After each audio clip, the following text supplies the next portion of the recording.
Well, hi and welcome to my shop here on February 7th. Thanks so much for coming and joining me and keeping me company while I take on another challenge. Today, the challenge is to get this radio into its cabinet and get it working in its cabinet. So I worked on this month and a half, 2 months ago.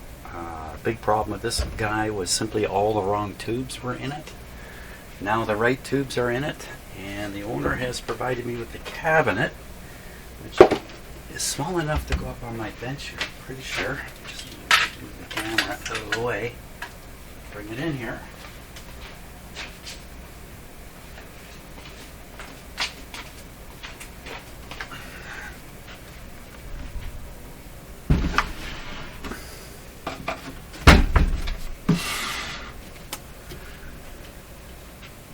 Wow. So this is from around 1925, if I remember correctly, although this cabinet just does not look like something from 1925, not to me.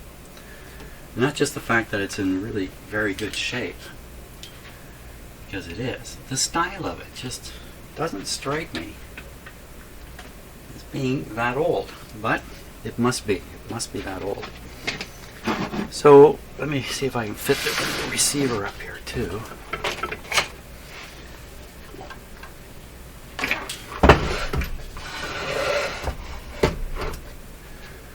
So one of the other challenges with this, there were a few, but one of the ones with this radio receiver was the detector tube that goes here. The socket had split in a way that it made it very hard for the tube to settle in and touch the pin contacts, but I think that got solved. The other thing that was very challenging was dealing with this connector here,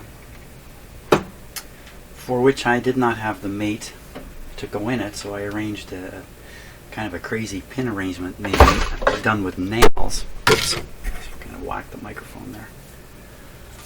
So this is the outline for the pin arrangement on that socket. As it turns out, you gotta look at this way, not this way. Figure that one out. Now, this radio, back a bit here. This radio goes in the cabinet. It must go right in here. And look at this. So there is the plug that goes in that complicated socket.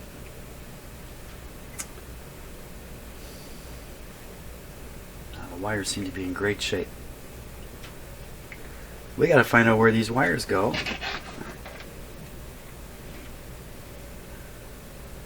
This must be the speaker leads here. The speaker leads, the speaker cone. I guess you can see that in the video. Speaker cone. It's kind of a bent deal coming out like this, as opposed to the speaker I had. So we have the correct speaker. I guess the idea is these cords are long enough that you can pull the radio out and do stuff to it without unplugging it. Looks like they just go through these great big holes back here. Okay, let me put this away for now. Let's take a look at this cabinet. I think... Oh boy. Okay. Here we go. That's the first time I've looked at this. I've never looked in the back of it.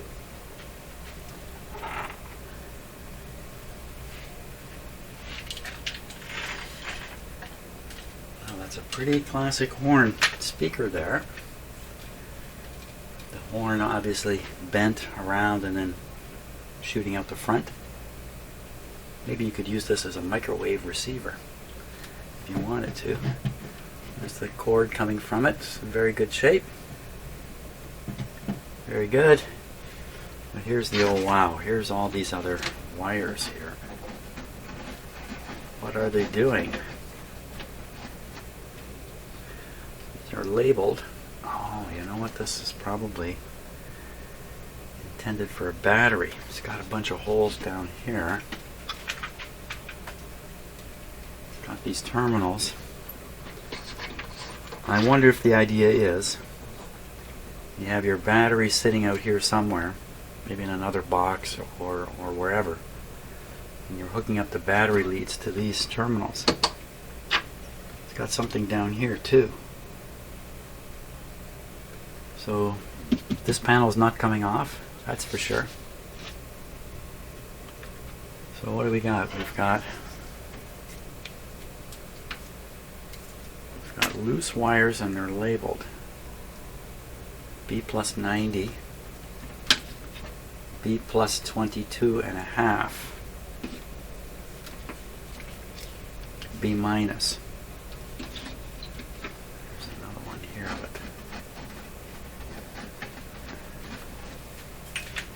where are these guys going?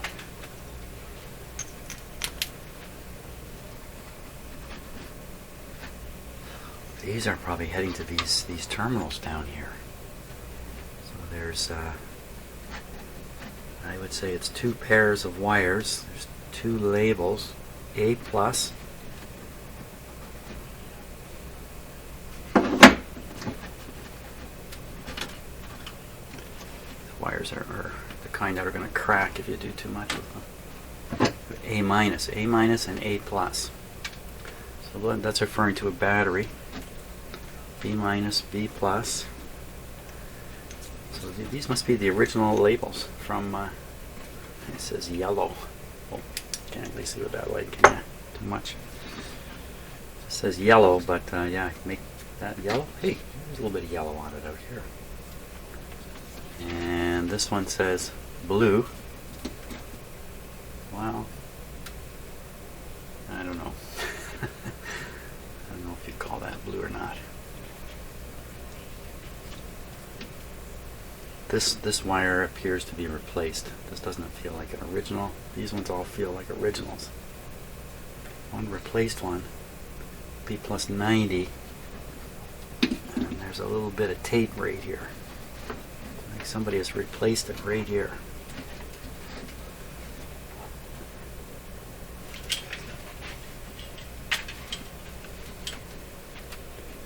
Placed it just up into this.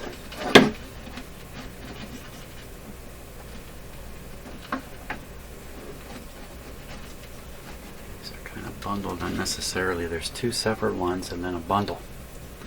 Right at the top of the bundle, somebody has replaced this. Whew.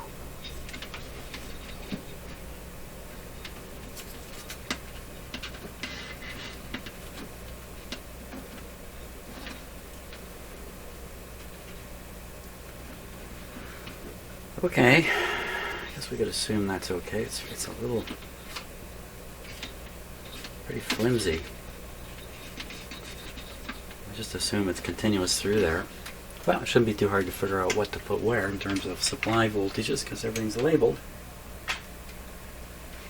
Now the A and the A disappearing back in the cabinet, probably heading for these terminals or these terminals. I guess I can look inside. This one's frozen here. Look inside and sort that out. What else is going on in the back of this cabinet? I actually see better with the camera than with my eyes. Did I say cabinet? With the camera. With the camera. Okay, any more to see on this speaker? Driver's located here. It's all rock solid. It would appear to me to be in good shape. I wonder if this is a permanent magnet up here.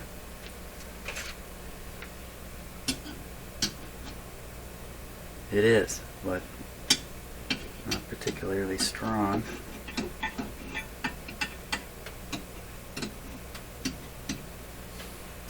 guess the weaker it gets, the less the volume. I would think is what results from that.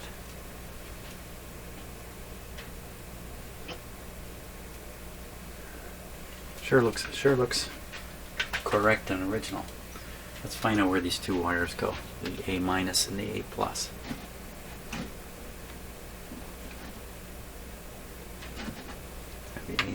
Why two terminals? Why 4 wires for A minus, A plus? That doesn't quite make sense to me. Shouldn't it just be 2 wires?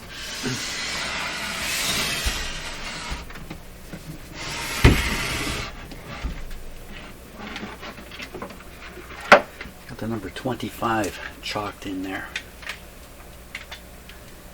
25. Is that the year? Did they write the year in there? Okay, we got to take a look up inside here. Let me just switch to a different camera. We can move this thing around a little easier. Hello, Shadow. What are you doing down there?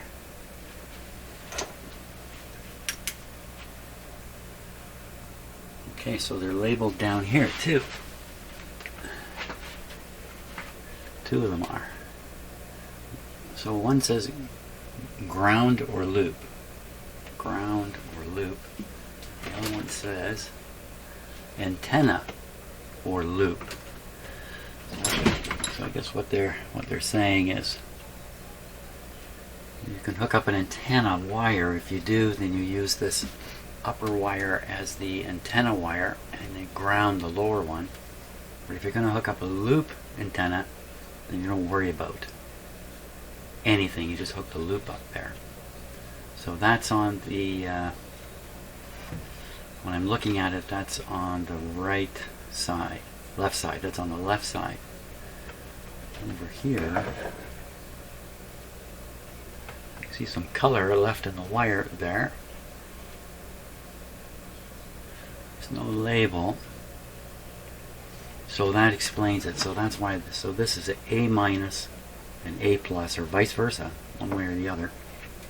We'll have to sort that out. Maybe those labels should be down under here. And yeah, my assistant has come in today to help out. Is that right? Yeah. She's looking at me. So we just figure out A minus, A plus. Should be fairly easy to do. Hook up the antenna over there. I have a nice loop antenna I can try hooking up. And down here, hey, what's this guy down here? So that's that fitting I saw on the back of it. And that looks like a headphone jack and or external speaker. Probably headphone jack is what you would plug in there. I'm not sure of that. And it looks like that's a kind of a switch. As you plug in your headphone, it breaks a contact there. Probably shuts off the speaker. Probably how that's working. Okay. There we are. Just staring right at me. What do you want me to do? Let's take a closer look inside the cone here while we can. Anything living in there? Anybody build a nest? Anything goofy like that? Doesn't look like it.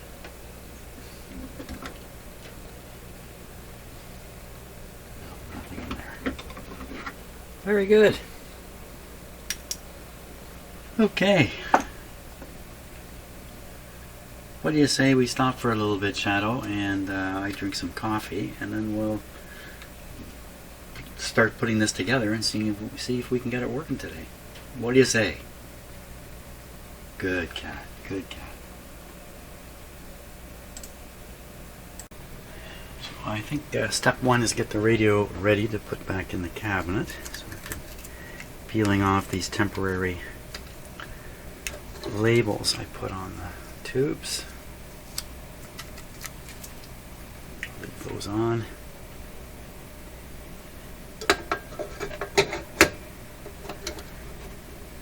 And really all that has to be done here, flip this right over. Look at that, isn't that fantastic? Now I did get an email from someone, come to think of it, and they just acquired a radio like this, which unfortunately was in pretty rough shape. You know what I ever noticed? There's a coil inside here. So short coil inside. Same thing here. Just in the end area here. Didn't notice that first time around. So his radio, pretty rough shape. I can't remember what it was. I think he planned to basically get it going. Tough.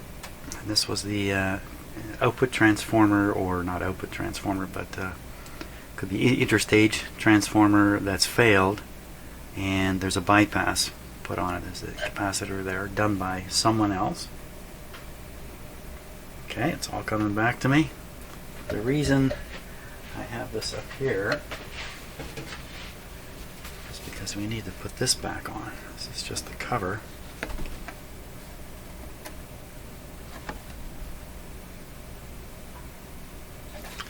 Trying to decide which way it would go. So this is the dirty side. Now, I think it would probably go like that. The clean side up. Dirty side was, not like it really matters, but yeah. Dirty side, which somebody's wiped off, I don't think it was me. It's probably, oh, it's hard to say. I'm going to put it like this.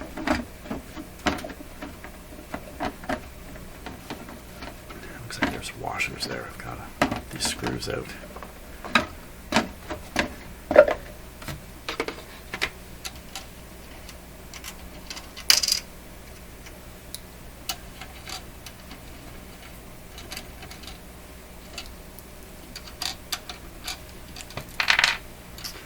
The interesting thing about an old radio like this is that aside from these transformers, which are not reliable, just about everything is. And you know, tubes, I guess, would be another thing you'd have to deal with, but there's not much parts in something like this. There's just a lot of carefully built coils, like I just showed. So, I mean, there's not a lot here to go wrong. There's the grid leak resistor, that has to be good. Although I think, if I remember right, in this one, the grid leak was bad and yet the radio worked. Something like that. Hope I'm getting the story right. So as much as I don't like these old things from the 20s to work on, it's just not my cup of tea. But there's a reasonable chance of good success with them. But then the style of receiver is completely different. This is a TRF radio, so it's like a series of radios. 1, 2, 3 radios, hopefully all tuning together in you know, alignment. And then that just boosts the antenna signal, which is then put through a detector here. And then maybe an audio amplifier tube or two. Could be 2 of these are reserved for audio amplification, then out to a speaker. There's no intermediate stage, there's no frequency conversion or mixer tube, there's none of that kind of stuff. So it's actually very, very simple. So this is ready to go in. So let me put the cabinet back up here. And we'll see about that. I wonder how many of these were made. 1925, commercial radio production had taken off. And if you go back a few more years, in 1920, 21, what was happening then was manufacturers were building kits of parts. They're building the parts, basically. And then you could buy them. Just get a piece of wood and lay the parts out on the wood and wire them up, and there you had your radio. I don't think you could buy one already built. At least not in a production sense. So these got to come through the holes.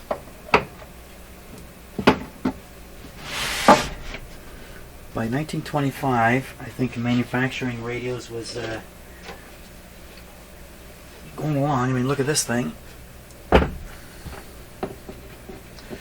so this would be the speaker wires. And this is the big plug.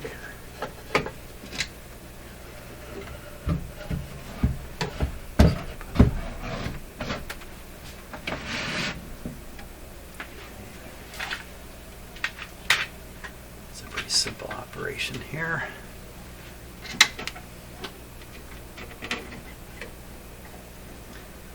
Most of these speakers and headphones and that were high impedance, not like today. Today they're very low impedance, 8 ohms, 4 ohms, maybe 16 ohms. So this is keyed. Go in only one way, of course.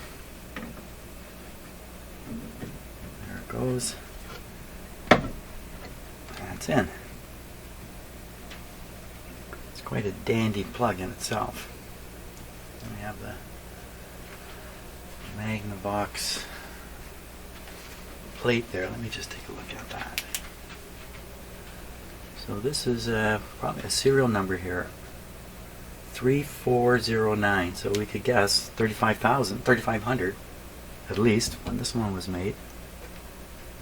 Magnavox radio type TRF, tuned radio frequency. Model D, number 3409. Made in USA. The Magnavox Company, Oakland, California. Patent pending. I wonder if they ever got their patent. There's nothing else for me to do in here, so we'll just slide this back now. My gosh, works in a drawer. That sounds like something I can remember. I'm going to put it all the way. Battery, volume, tuning.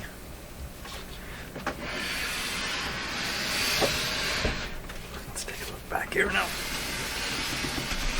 Wow, it's nothing really to see at this point except a bundle of wires. So I'm going to hook up my power supplies to these wires. Yeah, how are we going to know this? So A plus and A minus, which is which? Can I see on the left, on the right? I can't remember now. I use my own meter and sort out which wire goes to what terminal here, so I know what to hook up to. So it was antenna and ground. Well, one of them's near here, near this post. What was near this post? Because I'm going to get my left and right mixed up. There is. So right on here it says antenna. Now these could probably come right off.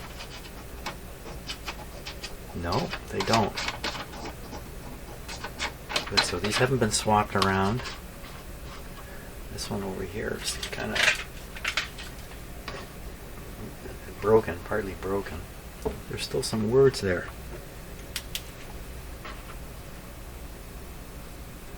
Looks like a plus sign. Oh, this one's all mangled up.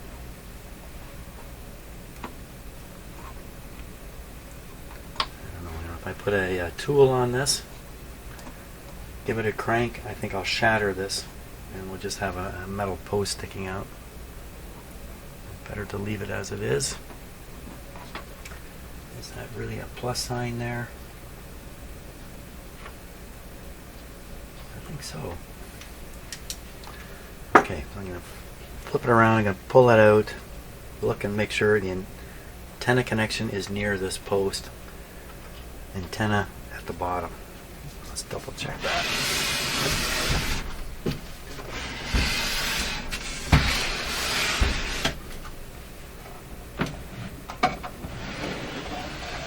It's going to come all the way out. Okay. So that's the antenna. And the way the wires are labeled, it's different than what it shows. The ground is at the bottom, same side as that external speaker thing. And the antenna is at the top.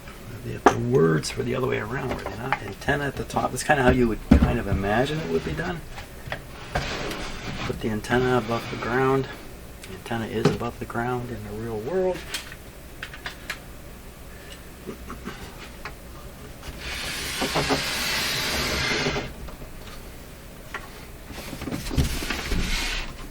Let's look again over here.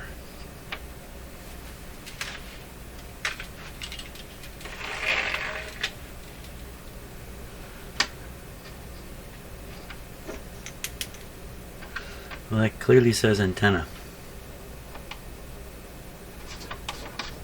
I don't think you can get these off.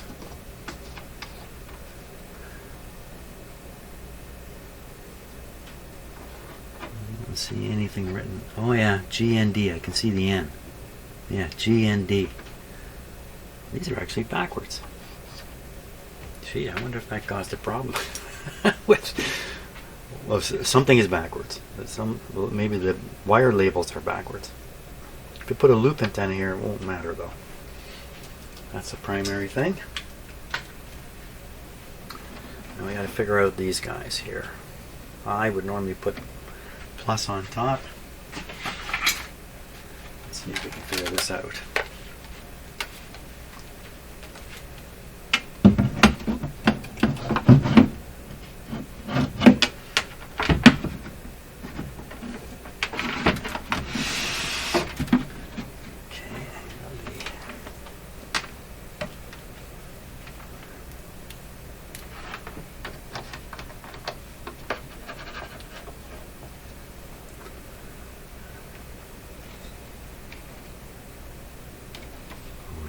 I think this is actually bare wire here.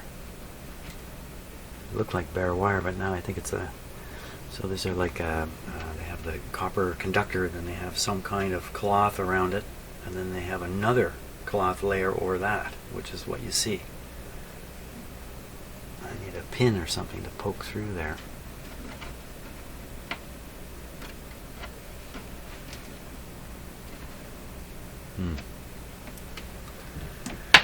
Need a pin. Do I have a pin?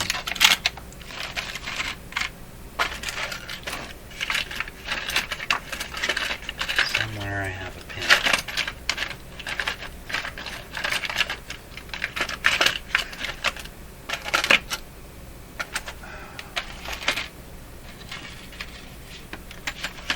Well, here's one. Found one.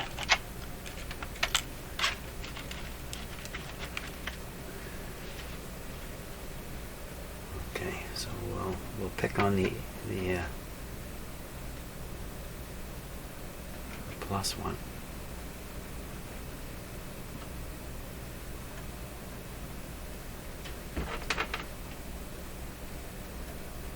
Nothing so far.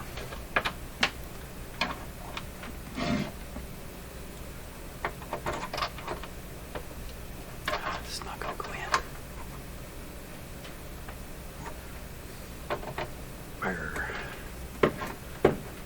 Okay, everything's unnecessarily complicated. Don't know if I drove that pin in hard enough either. So I need a little piece of wire.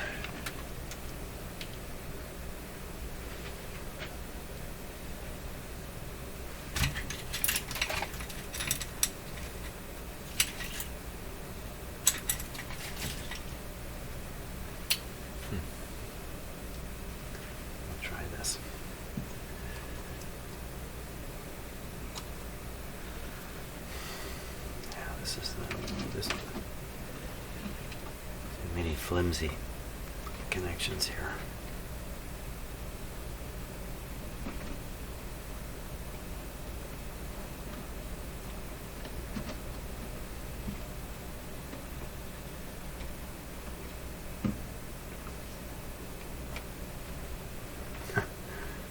Too many, yeah, not enough hands.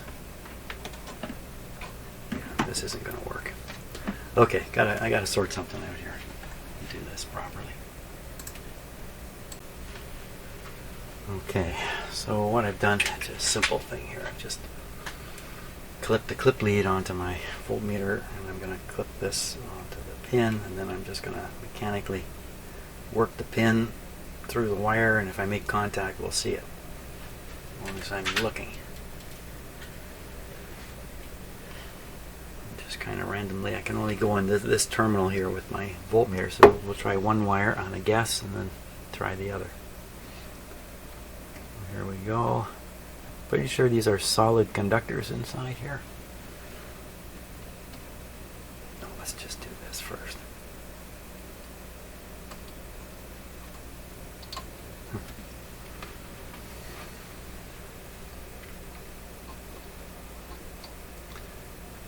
that's through the pin to the voltmeter terminal. Voltmeter probe, rather. Now we're seeing if this is making contact. Here's what I'm doing. Doesn't look like it. It's a little hard to believe.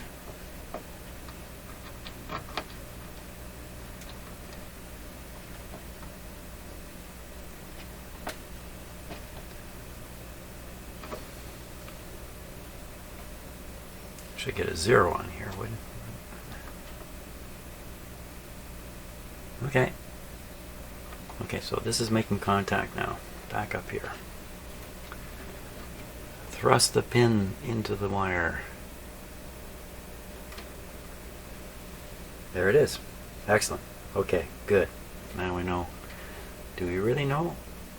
Or could this be doubling back through something? Through the radio?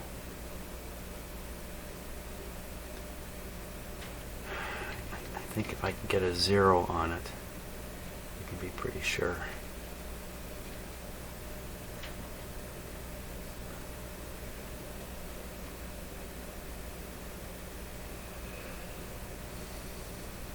At 250 ohms there.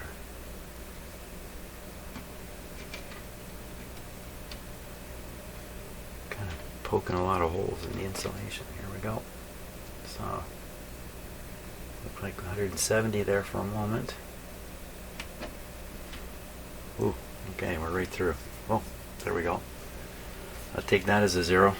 Okay, so this top terminal is the plus. Okay, that's what I would anticipate if it were me setting that up.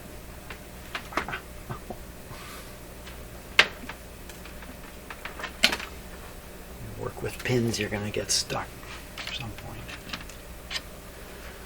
Okay, so we're talking A plus and A minus with bad contacts here. Difficult to even connect to this one.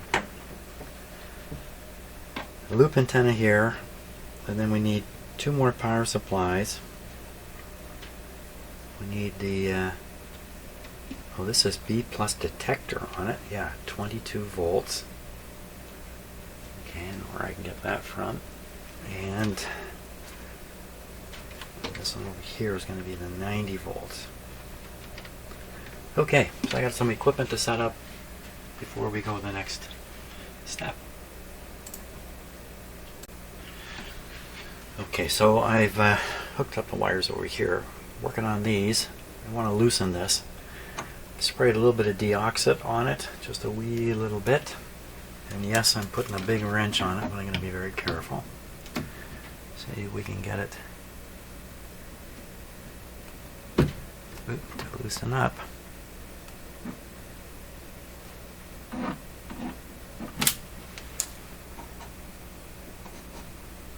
Wow, it's really tight.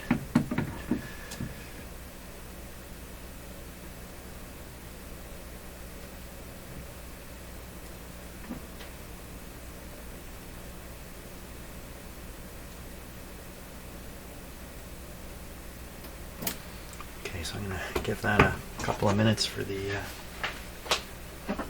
actually throw a little WD-40 in it here. Ooh, that's a little more than a little.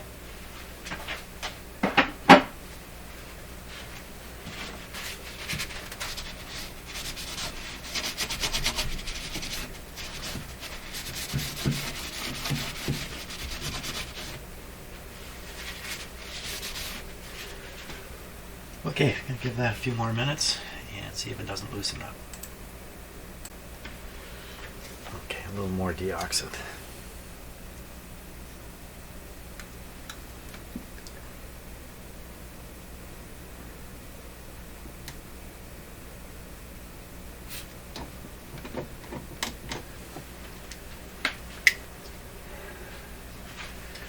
Okay, I don't think there's anything too magical about deoxit.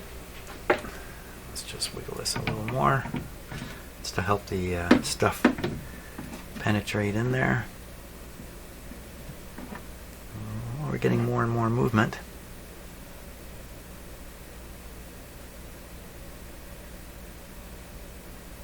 And I'm looking very carefully to make sure I'm not spinning the post, or spinning the wrong part here.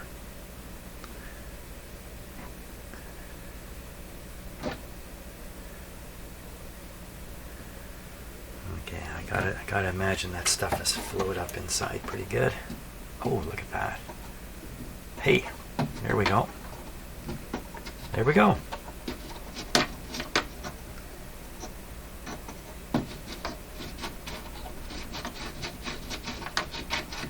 Well, I'll be. Excellent. Excellent. That's going to make things work a lot better. So this is coming from a DC supply. Positive was supposed to go on the top. It's just so much corrosion in there. Let me throw a little deoxit on the top one.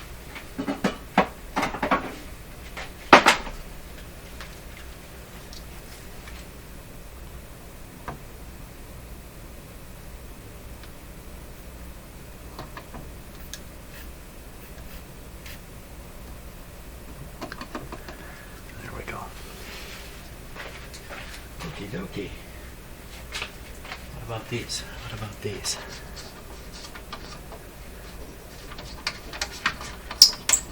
Let's give it up just a wee bit.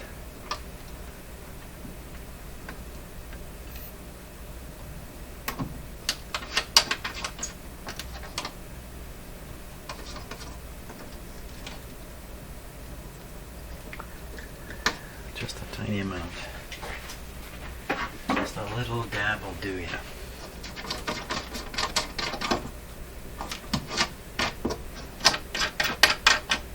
I have to get my loop antenna. Bring it in.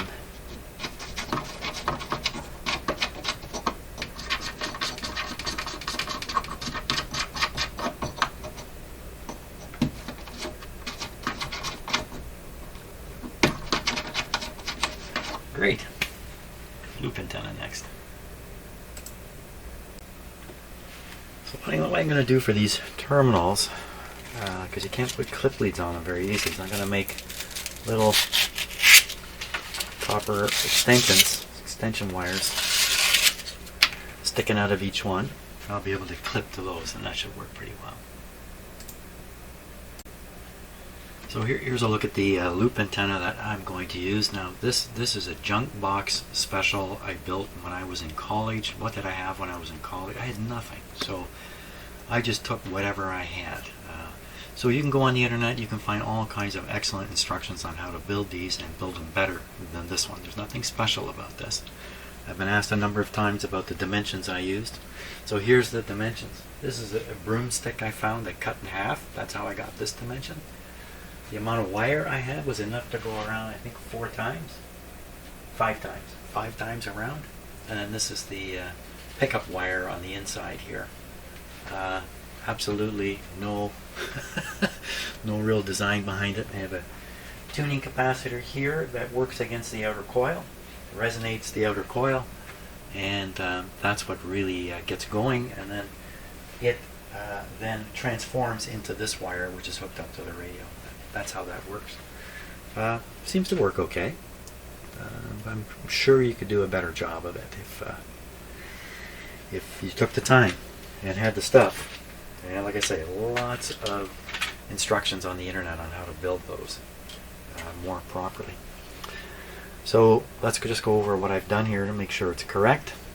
We'll start with the high voltage. This is the high voltage coming in from the power supply back here. I'm going to dial that up to 90 volts. I think I'm going to put a voltmeter on it. Positive is here. Just checking up above. Yep. It's plugged in the positive. Positive is connected to the B plus 90. Negative is connected to the B minus terminal. That's good. Now we have another supply. This is coming, this one here, this gray wire. It's coming from a power supply over here. Why so bright, camera? I think because I got this big dark thing in view, my camera keeps adjusting So we're going to use this power supply. I can read the current and the voltage here, and we're aiming for 22 volts on there. Okay, that's good. And then the last one is the supply to the heaters. Just coming in on this somewhat flimsy wire from that power supply down here. The trick with this power supply is the lowest it goes is exactly what we need for this radio. It doesn't actually dial down to 0, which is kind of a bit of a problem occasionally. So I think everything is wired correctly. I'm going to rotate this around, make sure I don't disturb these wires, and then we're going to start powering it up and find out what happens. Okay, so I think I'm going to test each power supply separately. I've got to turn this one on standby here. So we'll do the B plus one first. Now I have a meter set up here so we can keep an eye on what the B plus voltage really is. And because the meters on my supply aren't all that accurate or precise. So, but the others are okay. The others are going to do the trick. Okay, I think we're ready. So without any heat on the tubes, there's no chance of this thing working. It shouldn't draw any current either. So I'm going to turn this up to around 90. Here we go.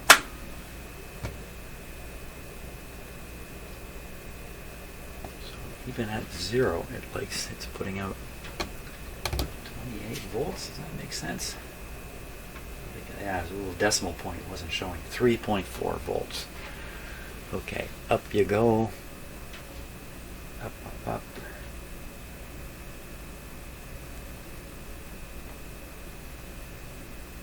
Okay, something odd is happening here. This meter's not responding, but the meter up above is. So we have a bad clip lead in the deal here. How could this not be reading? How could this not be reading? There's no current flowing from the supply. Let's go a little higher. Okay, so this supply thinks it's putting out 75 volts. And this guy thinks it's 4 volts. Bad clip lead. Let's just check. See what's going on here. That's with no connection.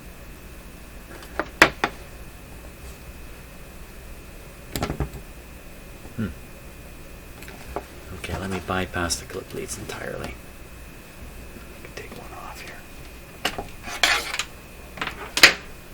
Okay, let's read right on here.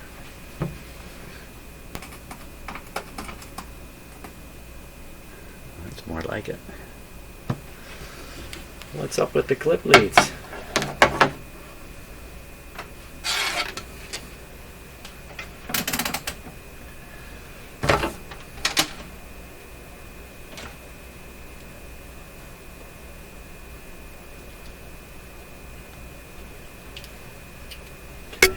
Good.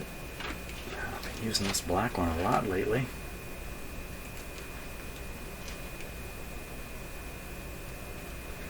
No, that's kind of a mystery. Okay, let's hook them back up.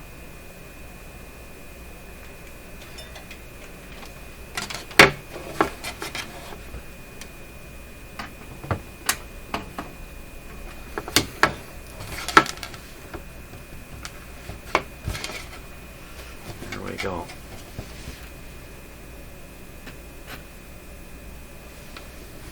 Oh my gosh. Yeah, did I just ruin my meter? Came close. Came very close to ruining my meter there. There we are. I have no idea why it didn't work before. The box is just to stabilize the leads so they don't wander around. So there we go. 56 volts, no current.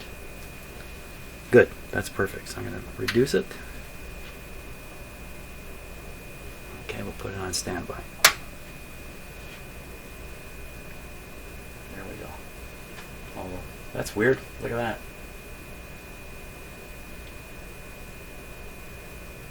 I noticed this before. It's set to 0 and on standby. There should be no voltage. So there's probably no current behind this. If I short those leads out, it'll probably go away right away. Something worth being aware of with my little power supply there, that it has some kind of dying gasp built into it. Okay, enough of that. Next one is this guy at 22 volts.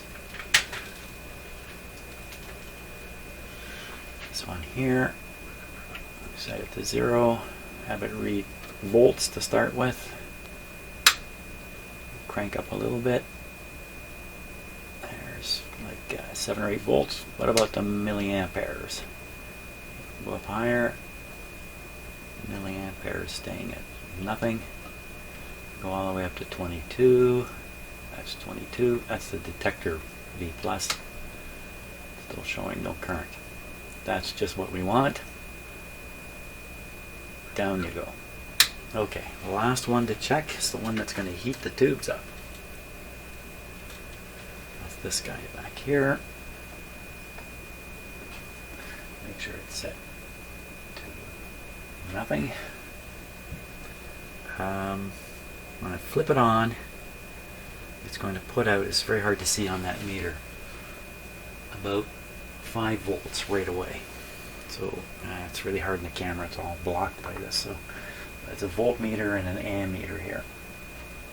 And I can't reduce it any further.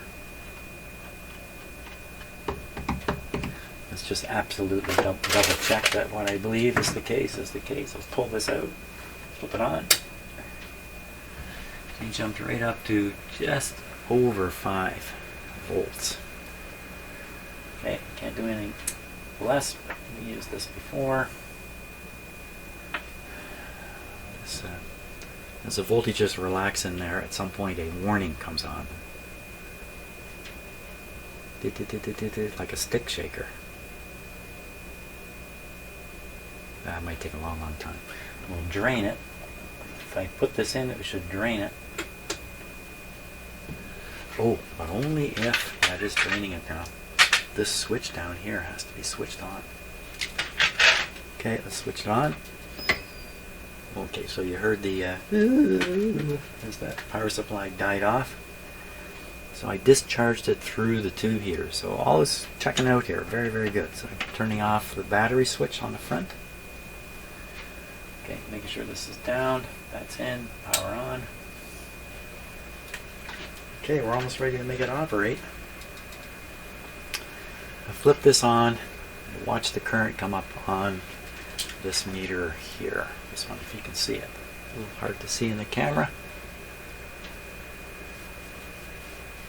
And I've got the drawer open so I can look inside and see what's to be seen. There we go. If I remember right, it was very hard to see the heaters in all but one tube. Okay, here we go. Well, I didn't see any jump in current over there.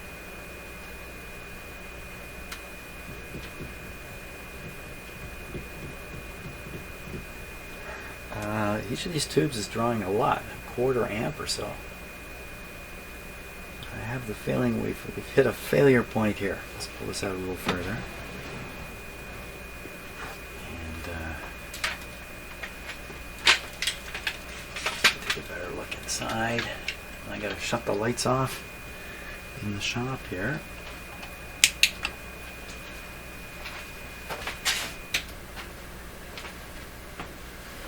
Oh, I can see a glowing tube back there. Very hard to see. I'm pointing at it, a lot of good that does in the camera, but there is a tube glowing in there. Okay, that's good. Let's give some lights back before I do something dumb. Okay, so there's a volume control here. Now this might affect the tube. Can't remember. Tube heaters. I'm watching for an increase in current. For some reason my power supply is showing no current, yet the tube is glowing in there. Okay, volume down. Put it about there. And we'll raise up the detector voltage first. We'll leave the B plus, you know, for the grand finale. Okay, this is down. This is on. This time this could supply current. Go up to 10 volts. We'll flip the current. Go up a little higher. So no particular current here. Take it up around 20, 22 volts. There we are. So the detector tube should be operating.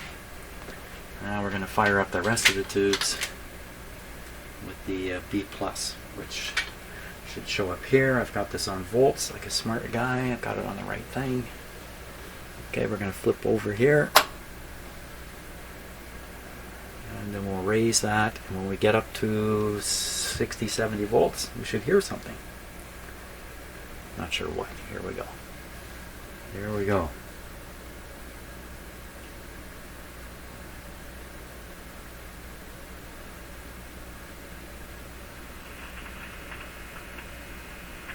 Oh, I'll be.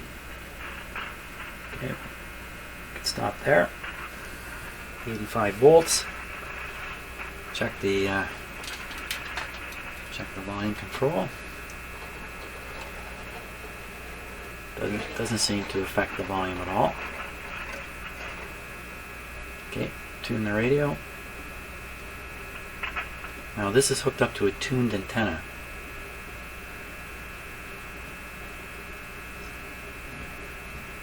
Which may not be tuned properly. Okay, so it looks like nobody's home. Pretty sure there was a station down in this area. Just in case.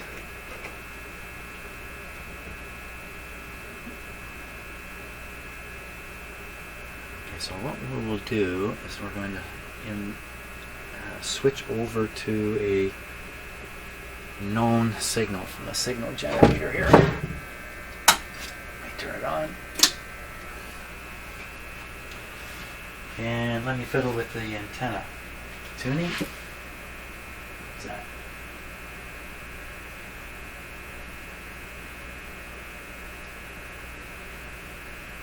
Okay, so it didn't seem to make any difference at all.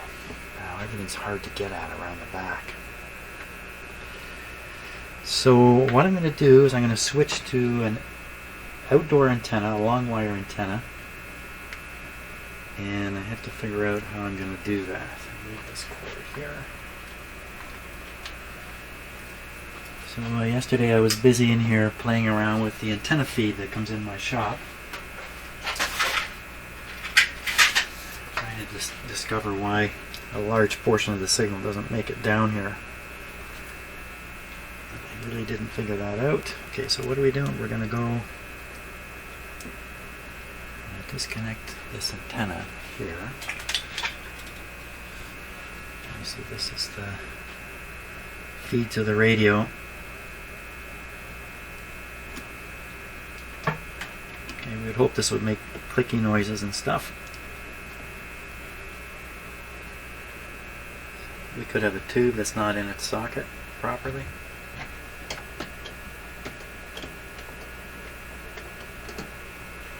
Don't know yet. We're going to hook this to the output of the signal generator. Need another cable.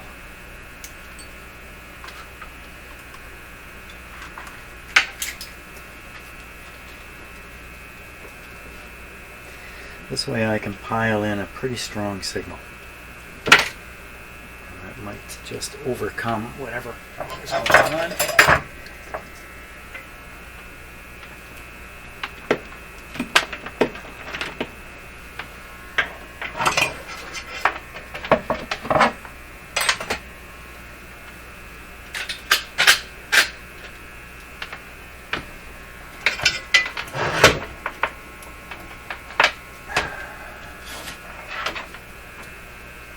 The output here is very high. It's lower now.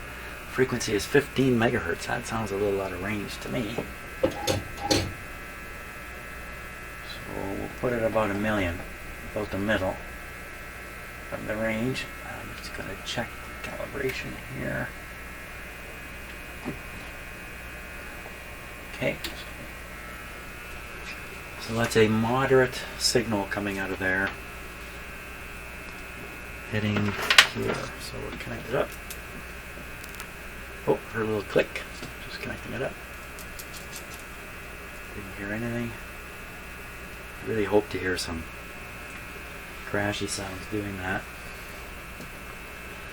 Okay, now put this in the range of somewhere in here. Nothing happening. So just it's a little crowded here.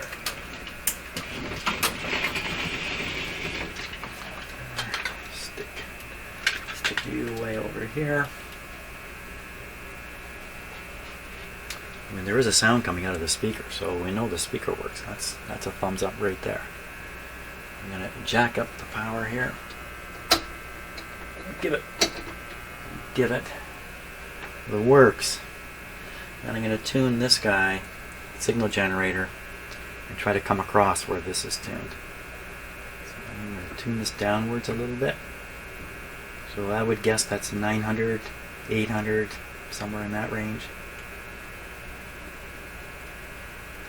So this dial has a wavelength indicator here, and then this is just a 0 to 100 scale on here. It doesn't actually have frequency on it.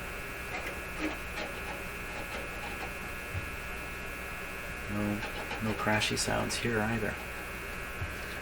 Okay, let's tune away and see what we can find here. I can't go below 900 easily. But let's put this back up. So I'm pretty sure that's up around, it's probably around 1100.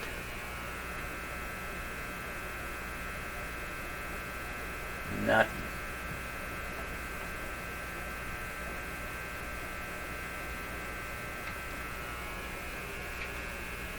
Now, what could be going on here? Dead silence. No, I shouldn't say dead silence. There's definitely sound coming out. I'd say a loose tube is our best option. I'm going to slide this out. I'm going to switch off the lights in my shop again.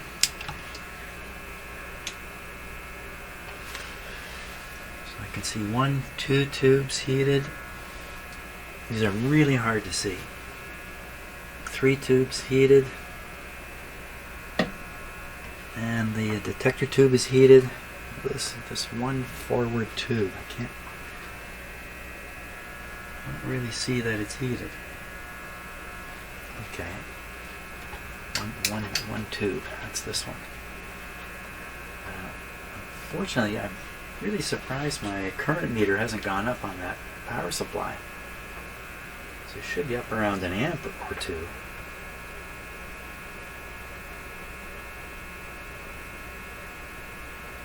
I'd like to see it, the variation here. This tube's really in the socket. Okay, no sounds coming from it. These old tubes heat up just like that. They don't have a cathode, so it's not an indirect heating, it's direct right off the filament. So the detector tube was a tube I had trouble with before, but I'm sure I saw the heaters on, but it may not be making contact otherwise. So let's wiggle this guy. Watch the line. Here's the sound.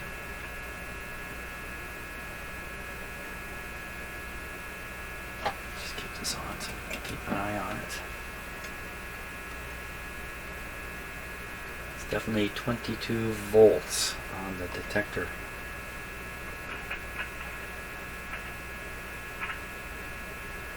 How would I know if I suddenly make contact? A dramatic change in what's coming out of the speaker, especially if the volume's up. Oh! How do you like that? Okay, there we go. Nobody move. Everybody stand still. Volume check. Ooh. Oh, no wonder. You need it. Need a full blast.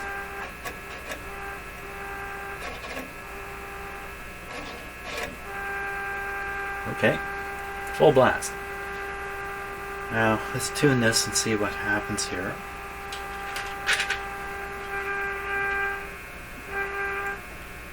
So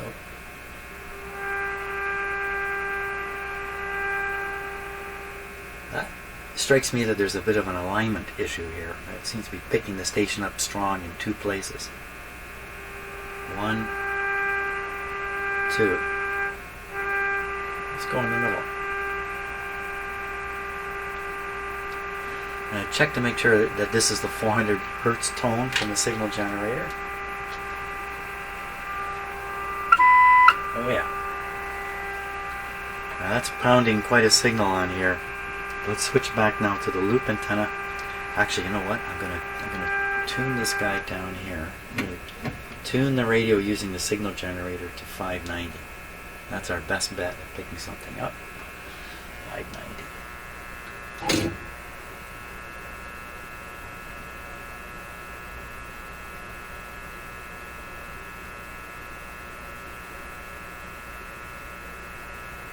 Okay, got a strong 590 signal coming out of there. Let's find it. Same. Found it in two places. Let's go right in the middle. Okay, now we switch back to the loop antenna. Okay, so take off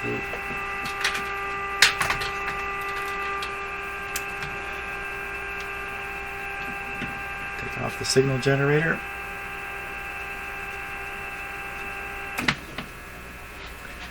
And stick on the antenna here. Oop, I put on the wrong thing. So this is the loop antenna. We hear nothing. Two issues with the loop antenna. One is tuning and the other is aiming. I know how to aim this. I'm going to aim it properly. Now I'm going to tune it. Just see if it comes in.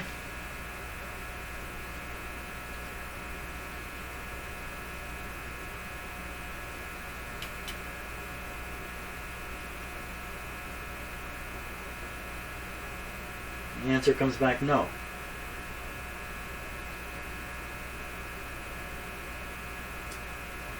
Okay, so I have an alternate. Is the outdoor wire antenna, which I believe is switched on down here right now. I'm going to have to check that to be sure. Okay, got this lead. I need this one here.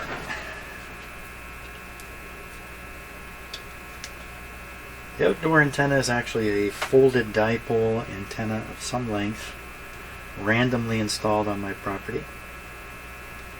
It has a long 75 ohm TV coax feed into the front of my house, where I have a room that my evening room, and then I have a long cable that runs from the front of the house back into here. That long cable seems to be absorbing a lot of the signal based on what I was doing last night.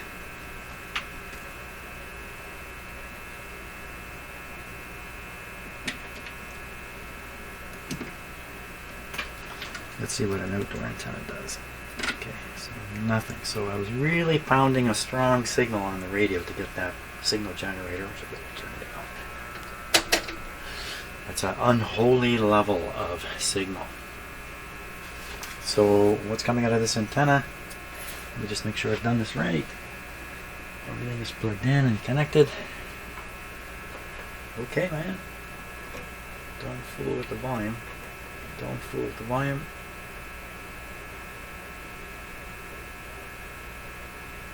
She's a negatory on this. Okay, must check to make sure the antenna is switched on down here. Double check that. Okay, so the antenna is definitely switched on down here. And just looking to make sure, yes, it's definitely the correct wires.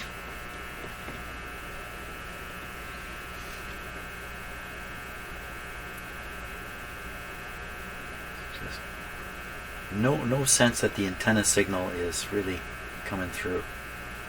I know it's there from the signal generator, but it's just so weak. Why are you weak? So a good possibility would... Now, you see, it did work with the signal generator, so I just got to be a little careful here. The detector tube, maybe I should put the signal generator back on. Bad contact could be the grid leak resistor. So that's a grid leak resistor. This was the original one. And the set worked with this in there, oddly enough, because I think this tested open in the end, which would be kind of an odd thing. I touch this guy though. Try to move it in its clip a little bit. Don't hear anything. You know, I got to do this with the signal generator operating. So we'll switch back to that. Right. See if we can find out where the signal is disappearing. Okay, just hooking it up here.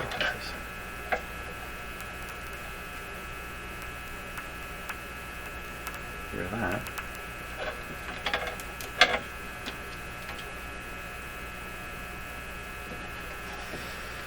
Okay, I gotta turn up the level.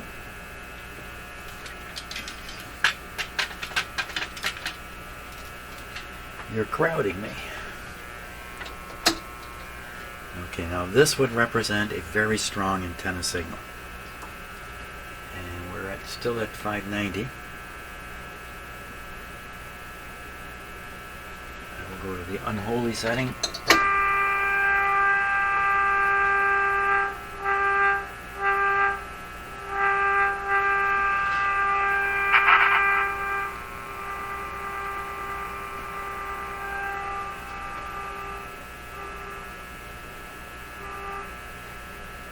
Now we only hear one.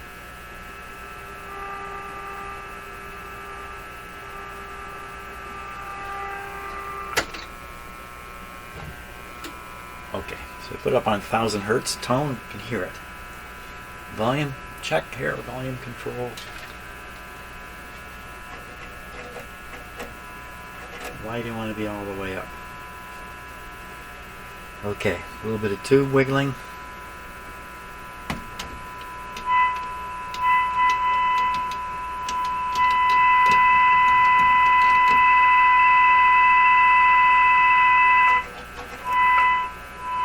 Got more. Let's wiggle some more. Oh, we had it, and then I went and made it go away. And so the heaters make coming and going.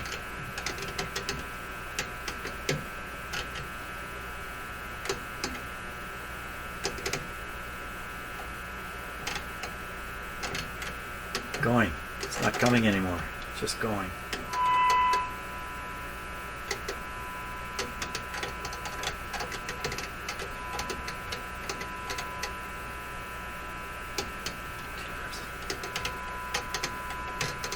It got so loud there for a moment.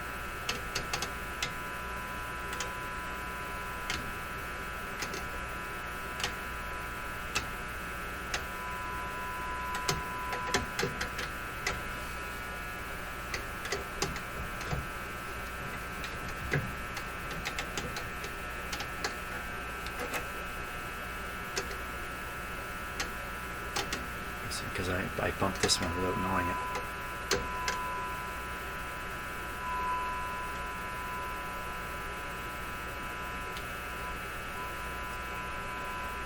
Okay, just scared, but we'll go some more. In case one of these is really knocking it down.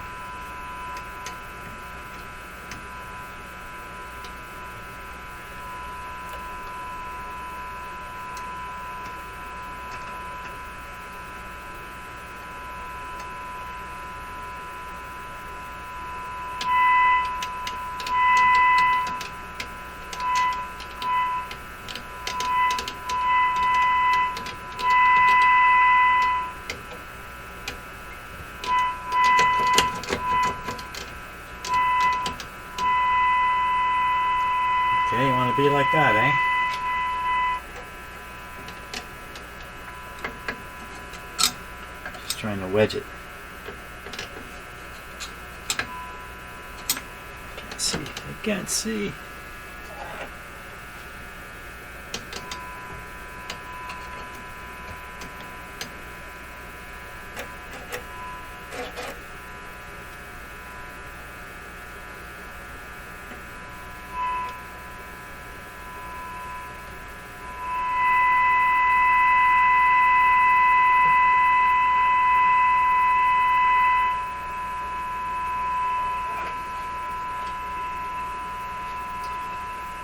We're still at 590 here.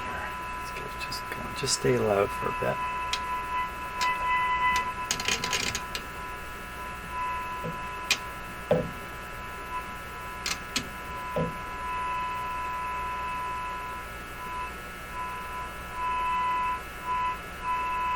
Okay, switch back to the loop antenna, which I think is our best bet.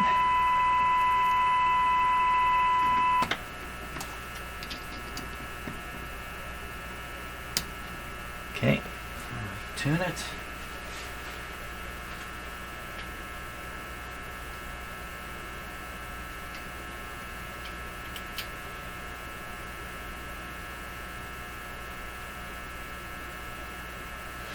No, it's not sensitive enough yet. Okay, back to the signal generator.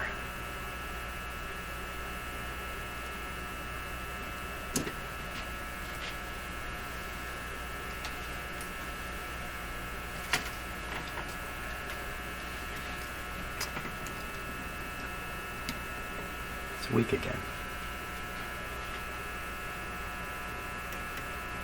How come you got weak?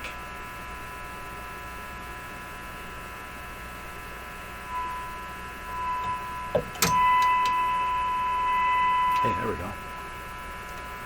What's going on with this tube?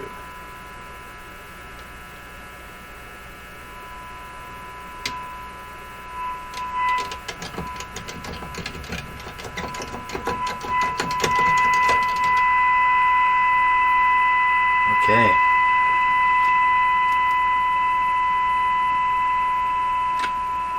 Don't disappear. Wait a minute. Don't disappear.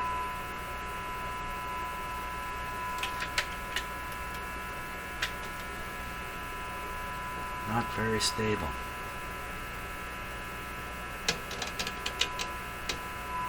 And there's a couple things happening here at the same time.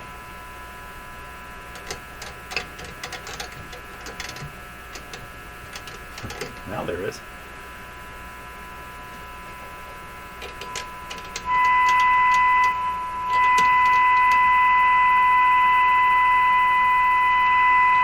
Stay there. Okay, back onto the loop.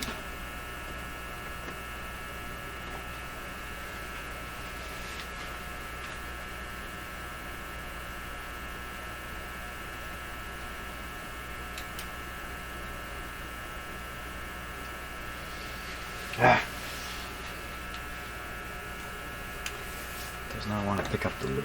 How sensitive is this radio now? Let's go back on signal generator.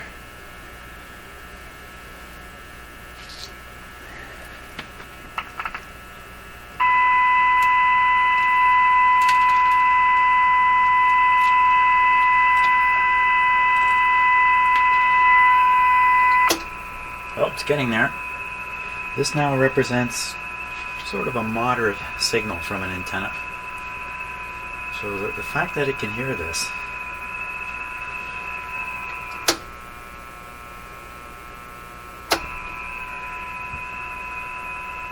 just check calibration here. Oh, calibration's way off.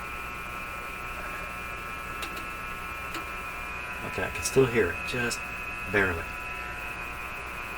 So let's put it to the just barely.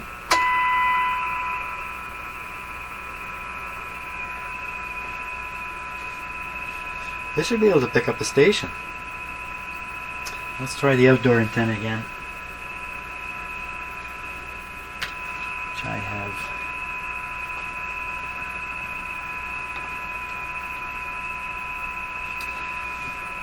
Okay.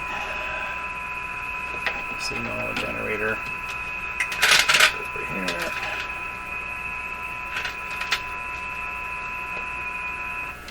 You can see how you got to be a radio guy to get one of these things working and keep it working.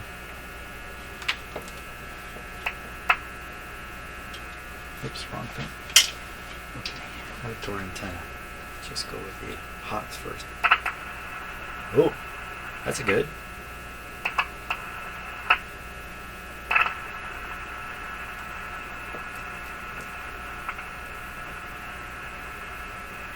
Now, how was this connected?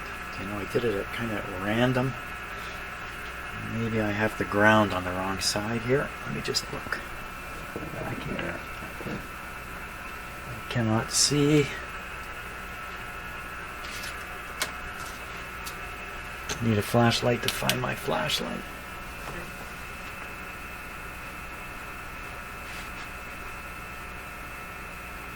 Okay, so the red lead. So I've got this done correctly. I'm not hearing the station, but it could be because the radio's retuned with a different antenna.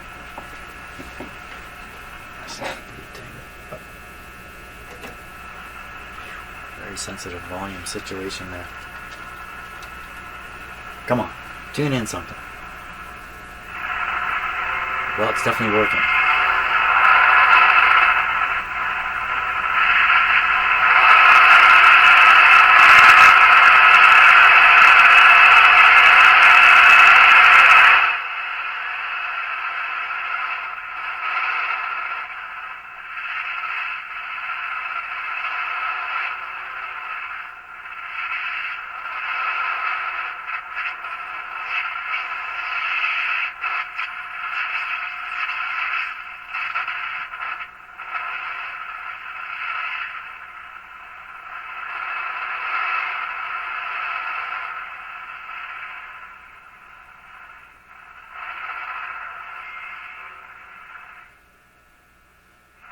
Kind of losing everything right down here.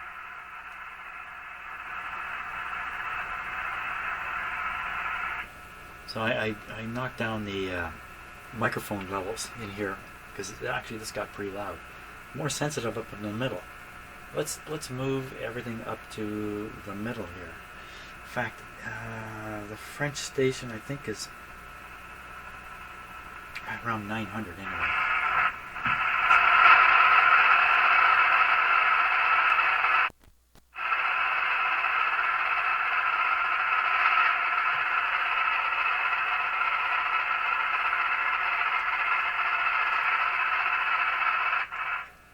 Wait a second. Turn the volume down on the radio.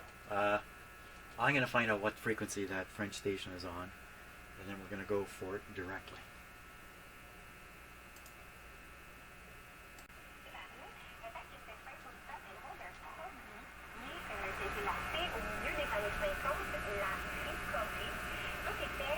$860. $860. Okay, so we'll set this radio 860. I have to remember that number from now on. 860.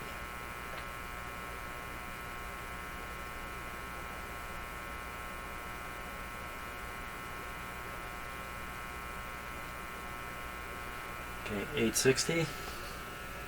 And we'll hook up radio antenna input to the signal generator.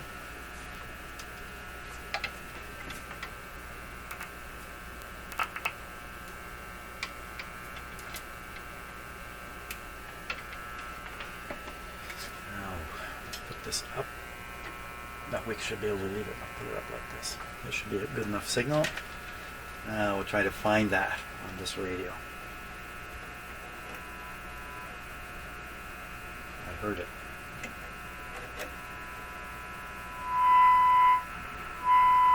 There it is.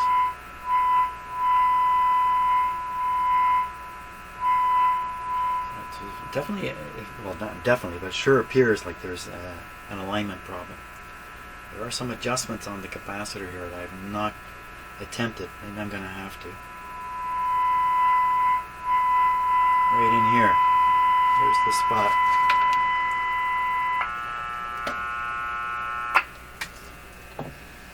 There's the spot. Okay, so we'll try the loop antenna. Well, let's try the outdoor antenna. It's easier right now. Outdoor antenna.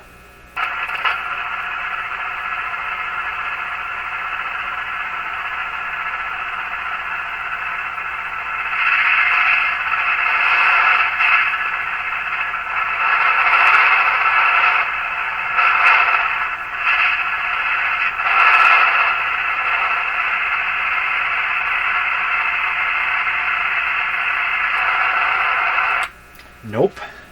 We'll try the loop antenna, which really, I don't expect this outdoor antenna to work well at all for any radio. The loop antenna, if it's working, I'm going to have to check it maybe. Oh, lovely. Okay, good. We're getting some sound from the loop antenna. Okay, I'm going to tune it.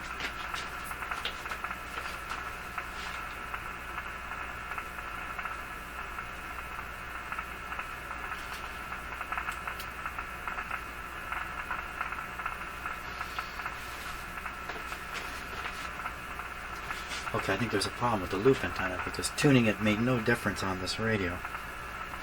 And it should have gone quiet and only produced this kind of sound at one little spot where the antenna is resonant. So I'm going to stop. I'm going to have to deal with the loop antenna issue. See what's going on there.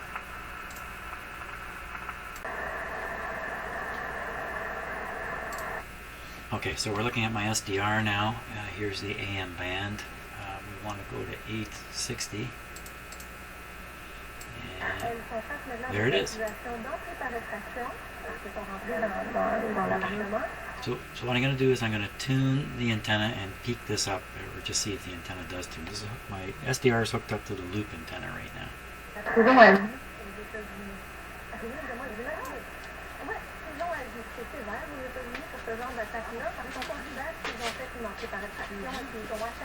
Okay, tuning.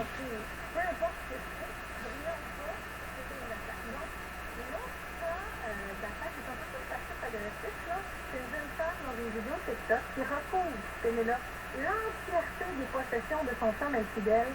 Elle déverse des brillants dans ses souliers, dans tous les tiroirs de vêtements, dans un pot de monnaie, dans la nourriture. Elle va même mettre des brillants avec un entonnoir. Changing direction. De son chum.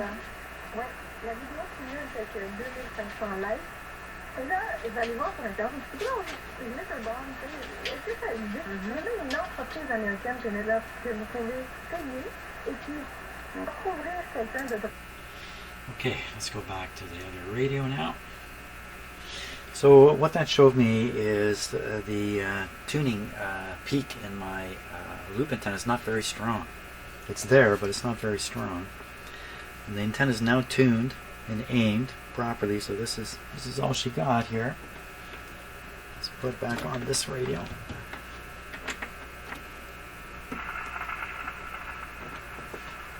Come on, pick up a station.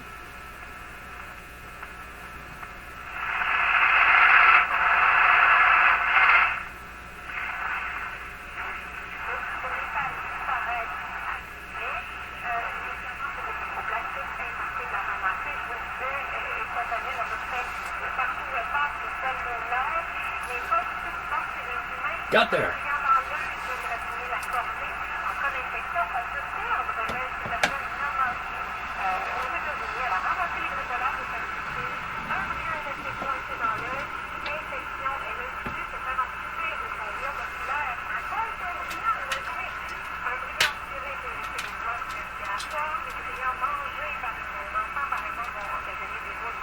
Okay, a couple of voltages here to play with.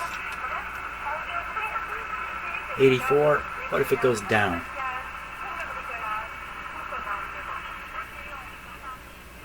And what if it goes up?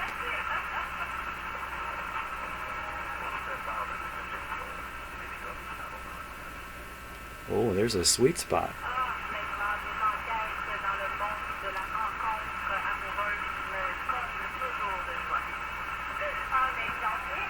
Okay, another one, detector voltage, 22.5, that's where it is. What happens if we go down?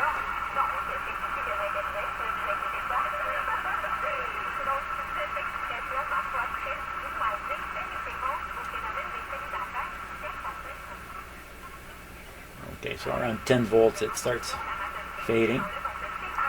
What if we go up?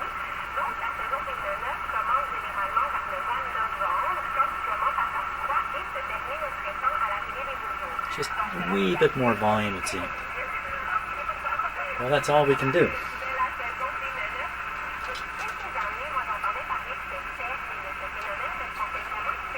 Fantastic. Okay, how do you turn this off? First we'll turn off the heaters. And then we'll kill the B+ supplies.